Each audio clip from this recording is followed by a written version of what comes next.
E nós vamos continuar tratando desse assunto aqui no nosso estúdio do Jornal do Piauí. Independente do julgamento da ação, do gesto do deputado Coronel Tadeu, o que se tem é um elemento que mostra a nossa dificuldade. Nós, brasileiros, a dificuldade de debater temas que consideramos polêmicos. Eu estou recebendo aqui no estúdio a professora Sueli Rodrigues, ela que faz parte do grupo Ifaradá, um grupo de estudos da Universidade Federal do Piauí, que estuda esses fenômenos todos, as questões sociais, todas as discussões raciais que existem no Brasil, são tratadas nesse grupo que já existe há décadas. E nós vamos falar a respeito, não somente deste caso pontual, mas de muitos casos que o Brasil tem registrado. Professora Sueli, boa tarde, seja bem-vinda aqui ao Jornal do Piauí. Boa tarde, muito obrigada pelo convite. Eu queria que a senhora começasse relatando as impressões da senhora em relação a este episódio, para que a gente possa iniciar essa conversa. Olha, inicialmente, a questão do racismo, ela não é só um problema para o Brasil, ela é um problema desse modelo de sociedade toda, que se espraiou pelo planeta Terra inteiro. A gente vê racismo na Europa, a gente vê racismo na Alemanha.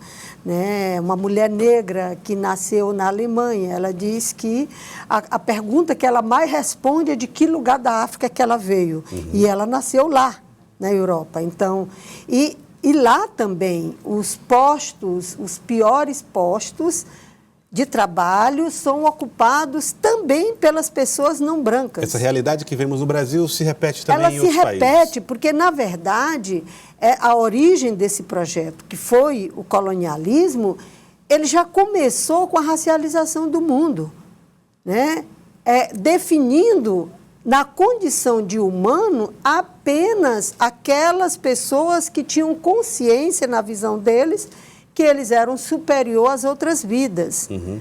Isso a filosofia discute largamente isso e continua, isso não modificou nada. Continuamos estudando filosofia a partir da Grécia. E a filosofia dos povos africanos? E a filosofia dos povos que viviam aqui, das civilizações? Será que eles não refletiam sobre sua existência? Eram só os gregos e romanos? Que conhecimentos eles produziram? Sim. A senhora acha que isso é negligenciado? Com certeza, porque assim, o que aconteceu? A história desse projeto que começa com a colonização, a humanidade passou mais tempo tentando provar que geneticamente as pessoas não brancas eram inferiores geneticamente do que afirmando que somos iguais. Até a Segunda Guerra Mundial, o esforço, todas as pesquisas, era para quê? Era para provar que geneticamente os brancos eram superiores. Resultou na Segunda Guerra Mundial, fascismo, nazismo, e os ganhadores da guerra fizeram a Declaração Universal dos Direitos Humanos. Agora dizendo, todos agora são humanos. Ok. Isso gerou mais soluções ou problemas novos? Eu diria que é a mesma coisa como tentamos ainda hoje resolver os problemas, achando que basta ter uma mudança no direito que a gente vai resolver, não resolve? No ano 2000, quando o Brasil nega essa história da democracia racial, a senhora percebe alguma virada em relação à percepção e à necessidade de se rever esses prejuízos? Olha, eu diria que, na verdade, isso... Porque, assim, a resistência, ela acontece todo o tempo. O nosso grande Clóvis Moura, ele afirmava que onde tem um ato de violência, tem um ato de resistência. Então, o quilombo, ele não aconteceu no Brasil, ele acontecia desde o alcance da pessoa africana lá na África. Então, lá já começava a resistência, ali já era ato de quilombagem, ali já era ato de resistência. Então, essa resistência, ela acontece todo o tempo. O que vem acontecendo nos últimos tempos é que a Declaração Universal dos Direitos Humanos, que vai fazer 71 anos, agora no dia 10 de dezembro, nada foi feito além de uma declaração legal. Foi uma imposição. Os países precisam colocar nas suas constituições que tem uma igualdade racial. Agora, cadê a religião para afirmar isso? Cadê a filosofia para afirmar isso? Cadê a moral? Cadê a ética? Cadê a ciência? Cadê a história? Continuamos fazendo as mesmas coisas de antes da Segunda Guerra Mundial. Então, isso não vai mudar. assim. Por decreto. Não vai mudar por decreto. Agora, muda ao longo do tempo? Aí o que acontece? Os perdedores da guerra, eles não desapareceram. Eles foram se fortalecendo. Então, o que a gente percebe de 2010 para cá é muito mais aqueles que estavam calados pelos ganhadores da guerra, que ganharam força no planeta Terra inteiro, ganharam força e agora estão falando em alto e bom som, do jeito que esses dois deputados falaram. No Brasil ou no Ocidente inteiro? No Ocidente inteiro. Porque a gente vê essa violação, essa desconsideração dos direitos humanos, isso acontece no planeta inteiro. Uhum. Então, aí com isso, as pessoas se organizam mais.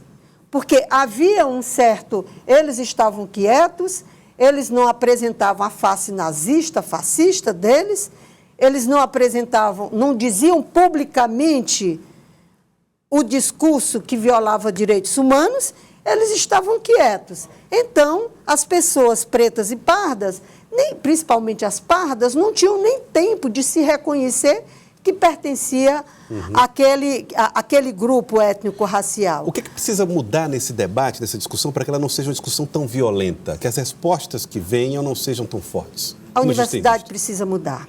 A universidade precisa mudar. A filosofia precisa mudar. Não dá para continuar estudando filosofia dizendo que a filosofia nasceu na Grécia. Me poupe. É preciso estudar a filosofia dos povos originários daqui. É preciso estudar a filosofia e as ciências que existiam no Egito, que existiam na África. Então, isso está mais do que comprovado. As grandes saídas, hoje, que são dadas para a crise da modernidade, todas elas vêm dessas civilizações, que nem civilizações foram contadas, foram consideradas. A crise ambiental é o princípio do bem-viver dos povos indígenas.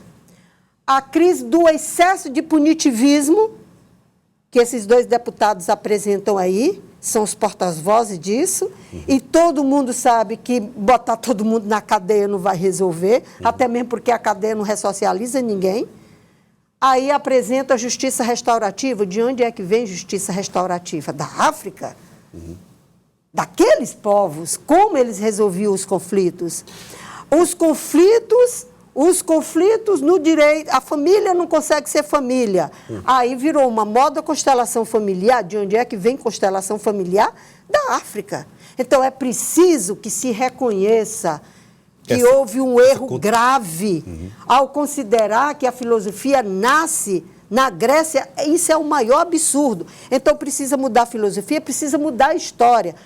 O povo daqui, a civilização daqui, não é pré-história. Isso é um erro bizarro e já se sabe disso. Então, é preciso que essa produção de conhecimento modifique para criar uma outra moral. Para a gente ir finalizando, o deputado Daniel Silva usou para argumentar, para falar em defesa da polícia, que se eventualmente mais pretos morrem, é porque eles estão com os fuzis na mão para responder violentamente à polícia. Isso para argumentar, é possível que seja verdade? O que o senhor observa em relação a essa defesa que ele faz? O que aconteceu no pós-abolição da escravatura? Essa população ela não foi inserida em nada, em absolutamente nada. Veio a lei de terra para dizer que ela ia ter um palmo de terra. Aí acontece a abolição, aí ela não tem casa, ela não tem teto, ela não tem terra para trabalhar, ela não tem emprego. Ainda cria o crime de vagabundagem. Ela também não pode ser vagabunda. Então, o que o Estado brasileiro tem feito permanentemente é criminalizar essa população.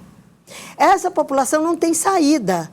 Essa população, ela não tem outra coisa para fazer, a não ser... E ela ainda tem mais, nem que ela não viole a lei. Ela já é tratada como criminosa. Um preto andando na rua, ele já é suspeito. Um branco, outro dia, prenderam um branco recheado de drogas. E como é que a imprensa divulgou? Um estudante universitário, o menino tinha abandonado a universidade fazia tempo. Uma pessoa negra é encontrada com um cigarro de maconha, ela vira traficante. Então, se ele está dizendo que é porque tem mais negros, e eu diria, a polícia é educada para enxergar só as pessoas negras. A polícia é educada para enxergar, e digo mais, não é só a polícia, é a polícia e a sociedade. Você vai andando na rua, você encontra um preto, e você muda de calçada. E você encontra um branco que pode até te assaltar e você não muda de calçada. Então, isso são valores que estão introjetados. É preciso que a universidade faça o seu papel, mude a sua produção de conhecimento, mas é preciso que as religiões, porque esse negócio todo começou como religião, é preciso que as religiões façam a sua meia-culpa para criar uma outra moral. E é preciso... Um ambiente de diálogo entre religiões. E é preciso que a gente fale sobre isso. As pessoas que são brancas dizem, eu não tenho culpa de ter a minha pele branca. É preciso você entender que aqueles dados que vocês apresentaram são dados produzidos pela cor da pele. Então é preciso que você queira ouvir a população negra. É preciso que você queira ouvir suas dores. Isso sim seria a justiça restaurativa. É preciso que pretos e brancos encontrem um lugar para conversar sobre suas dores. E os brancos precisam reconhecer que eles foram todo o tempo favorecidos nessa história, inclusive moralmente, principalmente moralmente. Então é preciso que as pessoas queiram falar sobre isso e não ter só o 20 de novembro para falar sobre isso. Professora Sueli, muito obrigado pela participação aqui conosco. Eu que agradeço. E, membro do Ifaradá, esse grupo que estuda as questões sociais. Muito obrigado pela participação aqui com a gente.